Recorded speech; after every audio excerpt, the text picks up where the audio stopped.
नमस्कार दोस्तों, स्वागत है आप सभी का हमारे न्यूज 20 टीवी पर। तो दोस्तों, मैं आज आपके लिए लाया हूं देश और दुनिया की 20 बड़ी खबरें। तो दोस्तों, अगर हमारी वीडियो आपको अच्छी लगे तो हमारी वीडियो को लाइक करें और शेयर करें, सब्सक्राइब करें और बेल आइकन को दबाना ना भूलें। दोस्तों, इस तरह के वीडियो दोस्तों आपके लिए मैं डेली लाता हूं दोस्तों, तो डेली देखने के लिए बेल आइकन को जरूर दबाएं। तो चलिए शुरुआत करते हैं आज की पहली खबर के साथ। दोस्तों, आज की पहली खबर कश्मीर से है। दोस्तों, आपको बताते चलूं कि पीएम की मीटिंग से पहले महबूबा मुफ्ती ने अलापा नया राग, बोली पाक से भी बात करे सरकार। आपको बताते चलूं कि जम्मू कश्मीर की राजनीति के पार्टियों के गुपकार संगठन ने मंगलवार को ऐलान किया कि वे सब 24 जून को प्रधानमंत्री नरेंद्र मोदी द्वारा बुलाई गई बैठक में शामिल होंगे। वहीं गुपकार के इस ऐलान के बाद उन अटकलों पर भी विराम लग गया जिसमें पीडीपी प्रमुख महबूबा मुफ्ती के बैठक में शामिल नहीं होने की बात कही जा रही थी। नेका प्रमुख फारूक अब्दुल्ला ने कहा कि जिन जिन को पीएम मीटिंग के लिए बुलाया गया है जम्मू कश्मीर के, वे सभी नेता उसमें शामिल होंगे। महबूबा मुफ्ती भी बैठक में शामिल होगी।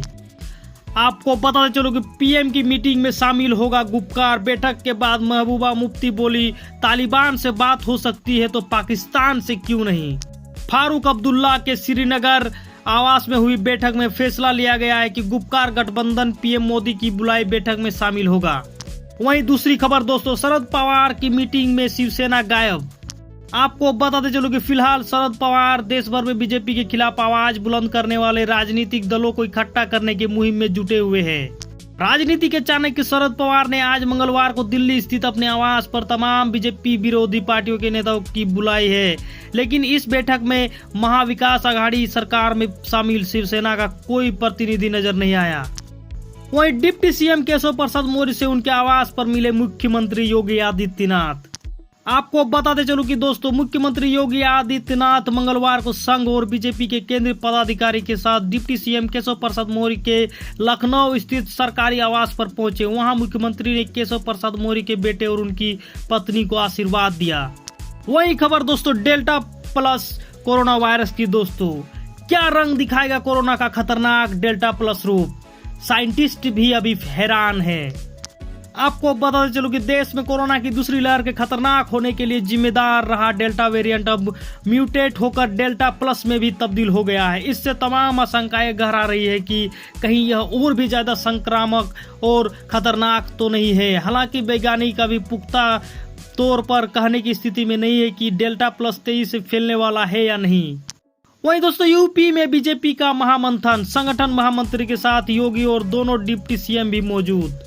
आपको बताते चलो कि उत्तर प्रदेश के अगले साल होने वाले विधानसभा चुनाव को लेकर सभी पार्टियों ने तैयारी शुरू कर दी है। इसी बीच आज भाजपा प्रदेश मुख्यालय पर सीएम योगी आदित्यनाथ की मौजूदगी में कैबिनेट मंत्रियों की बैठक। बता दें कि भाजपा के राष्ट्रीय महामंत्री संगठन बीएल संतोष प्रदेश प्रभारी राधा मोहन सिंह इस वक्त 2 दिन के लखनऊ दौरे पर है और आज उनका अंतिम दिन है।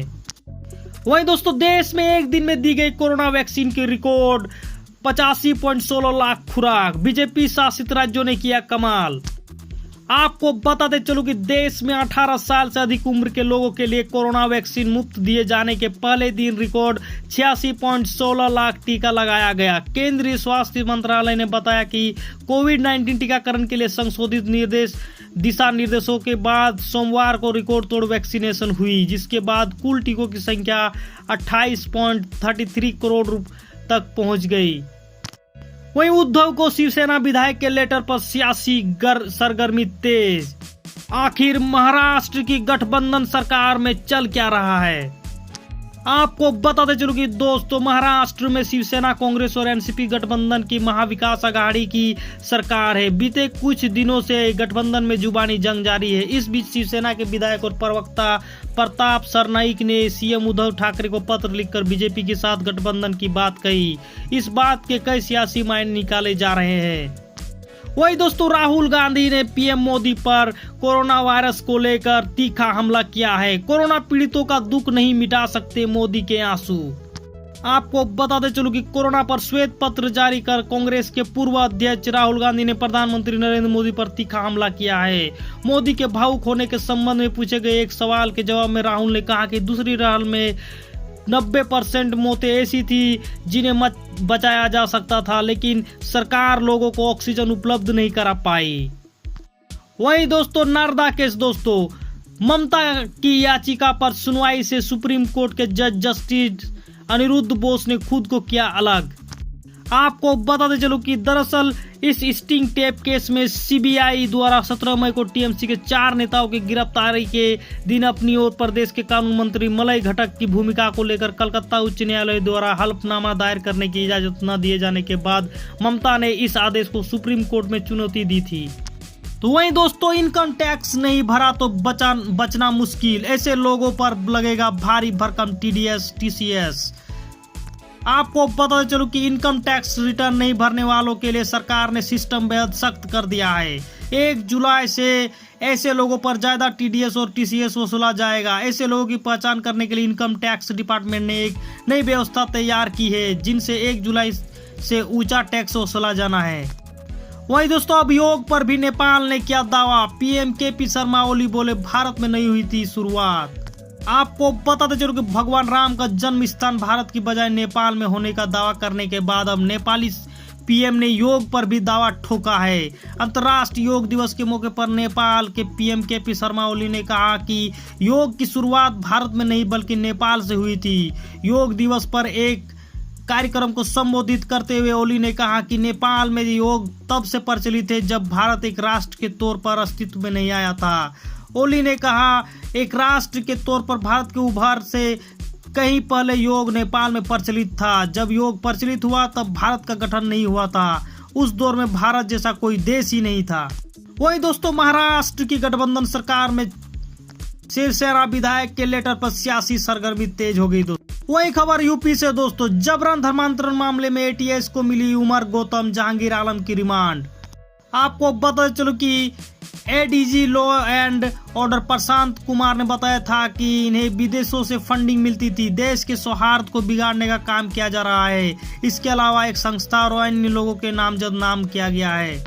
वही खबर राजस्थान से दोस्तों, नगर निगमों के घुसखोरों की सरकार, बड़े नामों के सामने आने से हर कोई चौंका। आपको बताते चलो कि राजस्थान में जहां एक और भ्रष्टाचार निरोधक ब्यूरो ताबड़तोड़ कार्रवाई चौंका रहा है, वहीं इसके साथ ही प्रदेश में निगमों में व्याप्त भ्रष्टाचार की पोल भी अब लगातार खुलती जा रही है। राजधानी जयपुर से लेकर प्रदेश के अन्य जिलों के निगम और पालिका ने ऐसे मामले सामने आ रहे हैं जो साफ तौर पर यह बता रहे हैं कि किस कदर राजस्थान के निगमों में भ्रष्टाचार अपने पांव पसार रहा है। वही खबर महाराष्ट्र पॉलिटिक्स की दोस्तों, नाना पटोले ने फिर आलापा एकला चलो का राग, बोले अकेले चुनाव लड़े बगैर पार्टी का विस्तार संभव नहीं। आपको बताते चले कि महाराष्ट्र कांग्रेस के प्रदेश अध्यक्ष नाना पटोले ने एक बार फिर से हुंकार भरी है और कहा है कि 2024 का विधानसभा और लोकसभा चुनाव कांग्रेस अपने दम पर लड़ेगी।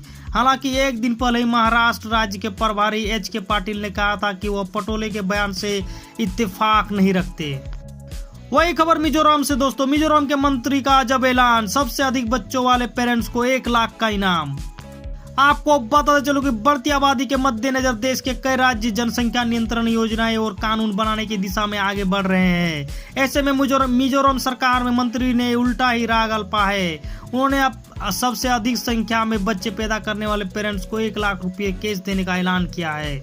वहीं दोस्तों बाढ़ से त्रस्त रहने वाले अररिया को मिली 88 करोड़ की सौगात, रेणु के नाम इंजीनियरिंग कॉलेज। आपको बताते चलो कि बिहार सरकार ने 88 करोड़ रुपए से अधिक की लागत से बनी 13 अलग अलग सौगात अररिया को दी है। वर्चुअल मोड में मुख्यमंत्री नीतीश कुमार ने सभी भवनों का उद्घाटन किया। इन भवनों में विभिन्न बाढ़ प्रभावित प्रखंडों के 11 पंचायत में 11 बाढ़ आश्रय स्थल, अररिया हरियाबाड़ा में उत्पादन विभाग का भवन और फरबिसगंज के सिमराहा में साहित्यकार फनसियर नाथ रेणु के नाम पर इंजीनियरिंग कॉलेज का भवन है।